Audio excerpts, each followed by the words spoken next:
বইয়ের পাতা উল্টে যাচ্ছ, কিন্তু কিচ্ছু মাথায় ঢুকছে না, তাই না? চারিদিকে কেমন যেন একটা ভয়ের দেওয়াল। কালকে মাধ্যমিকের অঙ্ক পরীক্ষা, আর মনে হচ্ছে আমি তো কিচ্ছু পড়িনি। এই অনুভূতিটা কি খুব চেনা লাগছে? এই মুহূর্তে কি মনে হচ্ছে যে সব সব শেষ?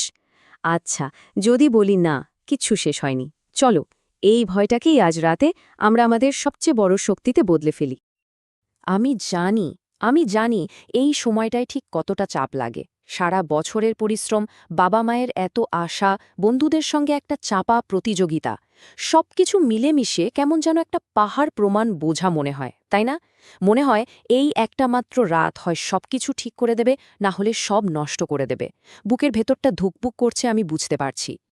কিন্তু একটা কথা আগে বিশ্বাস করো, এই যে অনুভূতিটা, এটা শুধু তোমার একার নয়, একদমই না। পশ্চিমবঙ্গের হাজার হাজার পরীক্ষার্থী ঠিক এই মুহূর্তে তোমার মতোই ভয় পাচ্ছে। তাই সবার আগে নিজেকে একবার বলো তো, আমি একা নই।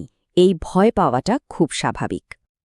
আমি তোমাদের দিদি, আর আজ রাতে আমি তোমার সঙ্গে আছি, একদম তোমার পাশে।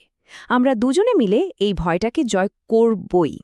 দেখো, আমরা আজ রাতে কিন্তু নতুন কিছু শিখব না, বরং সারা বছর ধরে যা যা শিখেছি সেগুলোকে একটা দারুণ কৌশলের মাধ্যমে ঝালিয়ে নেব। আজ রাতটা হবে আমাদের আত্মবিশ্বাস ফিরে পাওয়ার রাত। তাহলে তৈরি তো?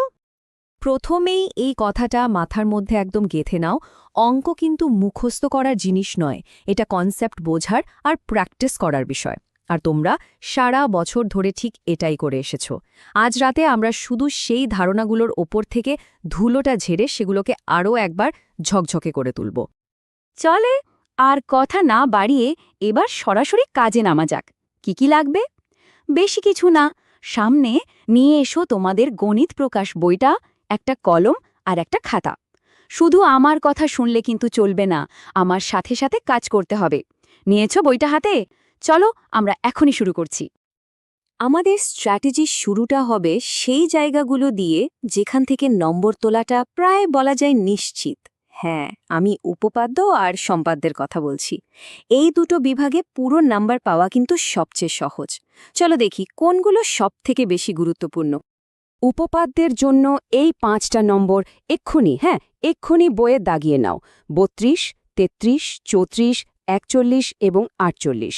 মনে রাখবে, 34 নম্বরটা হলো বৃত্তস্থ চতুর্ভুজ সংক্রান্ত, আর 48 নম্বরটা হলো পিথাগোরাসের উপপাদ্য।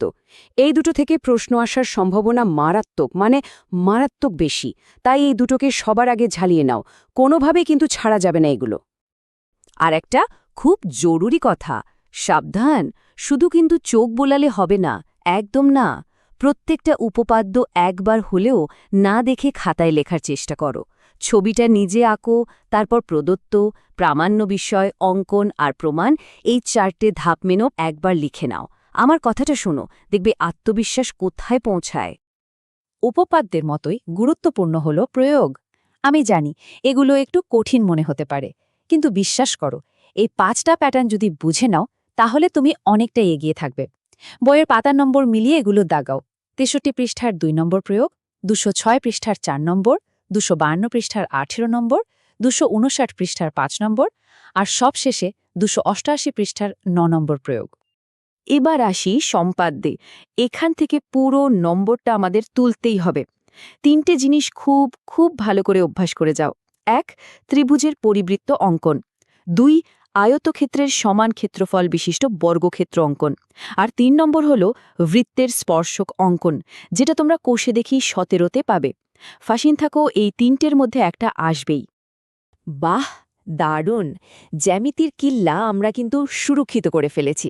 এবার চলো আমাদের আসল লড়াইয়ের জন্য প্রস্তুত হওয়া যাক। আমরা এখন বইয়ের সেই সব রত্ন ভাণ্ডারের দিকে এগোবো, অধ্যায়ভিত্তিক সেই অঙ্কগুলো যেগুলো তোমার নম্বরকে এক ধাক্কায় অনেকটা বাড়িয়ে দেবে। চলো বইটা খোলো, শুরু করছি এক চল বিশিষ্ট দ্বিঘাত সমীকরণ দিয়ে, অর্থাৎ কোষে দেখি 1.2 আর 1.3। 9 নম্বর পাতা থেকে প্রয়োগ 13 আর 14তে একবার চোখ বুলিয়ে নাও। এরপর সোজা চলে এসো 11 নম্বর পাতায়। এখান থেকে 4-এর দাগের 10, 16, 18 আর 19 নম্বর অঙ্কগুলো খুব খুব জরুরি। আর সবশেষে 13 পাতা থেকে 5, 9 আর 3-এর দাগের অঙ্কগুলো অবশ্যই দেখে যাবে। 1 মিনিট দাঁড়াও, তুমি কি শুধু শুনেই যাচ্ছ? এই ভুলটা একদম করো না। আমার কথা বলার সাথে সাথে পেন্সিল দিয়ে বইয়ের মধ্যে দাগিয়ে নাও। এই কাজটা ভীষণ জরুরি, না হলে পরে কিন্তু সব আবার গুলিয়ে যাবে। দাগানো হচ্ছে তো ঠিকঠাক? বেশ, তাহলে চলো আবার এগোনো যাক। এবার সোজা চলে এসো পরিমিতির একটা খুব গুরুত্বপূর্ণ অধ্যায়, আয়তঘন, মানে কোষে দেখি 4। এই চ্যাপ্টার থেকে একটা বড় প্রশ্ন প্রায় নিশ্চিত ধরে রাখো। 71 পাতা থেকে প্রয়োগ 9টা দেখো। এরপর 74 পাতা থেকে 15 দাগের ওই যে চৌবাচ্চার অঙ্কটা, ওটা কিন্তু খুব কমন। 75 পাতা থেকে 17 আর 18 দাগ, আর 76 পাতা থেকে 24-এ 3, 4 আর 5 দাগের অঙ্কগুলো ভালো করে অভ্যাস করে নাও। আমরা এভাবেই একটার পর একটা অধ্যায় ধরে এগোতে থাকব। কিন্তু তার আগে বলে রাখি, এই আলোচনার একদম শেষে একটা দারুণ বোনাস টিপ অপেক্ষা করছে তোমাদের জন্য। এমন একটা কৌশল যেটা পরীক্ষার হলে অনেকেরই খেয়াল থাকে না, আর তার জন্য কিন্তু নম্বরও কাটা যেতে পারে। তাই শেষ পর্যন্ত অবশ্যই আমার সাথে থেকো। আচ্ছা, পরিমিতি থেকে এবার একটু পাটিগণিতে আসা যাক। চক্রবৃদ্ধি সুদ বা কোষে দেখি 6। শোনো, এই অধ্যায়ের আসল চ্যালেঞ্জ হলো প্রশ্নটা মন দিয়ে পড়া আর ঠিকঠাক বোঝা। 111 পাতা থেকে 19 দাগের অঙ্কটা এই কারণেই গুরুত্বপূর্ণ। 113 পাতা থেকে 17 আর 25 দাগ, আর সবশেষে 118 পাতা থেকে 15 দাগের অঙ্কটা অভ্যাস করতে একদম ভুলো না। আবার পরিমিতিতে ফিরছি আমরা, তবে এবার একটা বেশ সোজা অধ্যায়ে, গোলক, অর্থাৎ কোষে দেখি 12। এখান থেকে নম্বর তোলা কিন্তু তুলনামূলকভাবে বেশ সহজ। 183 পাতার উদাহরণ 12 খুব গুরুত্বপূর্ণ।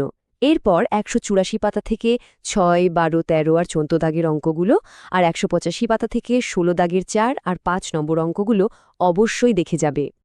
একটা কথা সবসময় মনে রেখো, এই যে আমি অঙ্কগুলো দাগিয়ে দিচ্ছি, এগুলো কিন্তু শুধু কয়েকটা প্রশ্ন নয়, এগুলো হলো এক একটা প্যাটার্ন।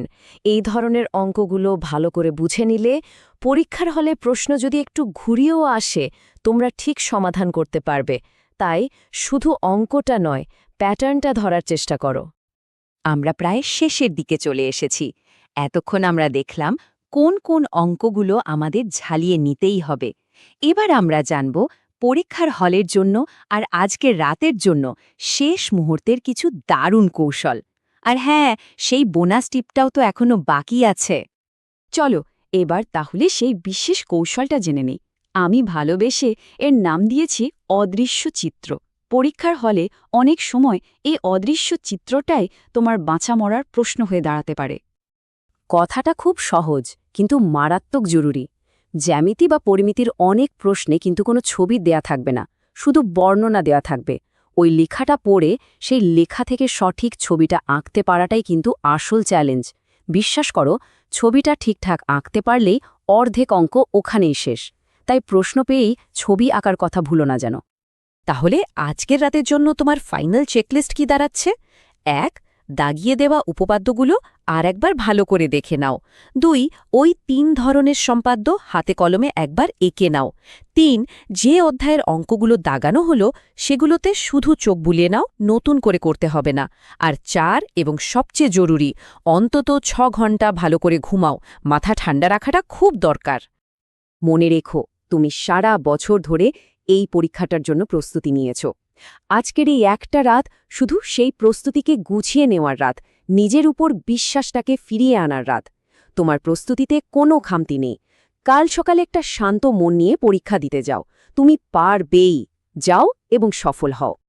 মাধ্যমিকের পরেও আগামী দিনের কঠিন পথ চলায় এভাবেই তোমাদের পাশে থাকতে চাই। আমাদের এই পরিবারের অংশ হয়ে নিজের ভবিষ্যৎকে আরও মজবুত করতে সাবস্ক্রাইব বাটনটা ক্লিক করে রাখো। তোমাদের সবার পরীক্ষার জন্য রইল অনেক অনেক শুভেচ্ছা।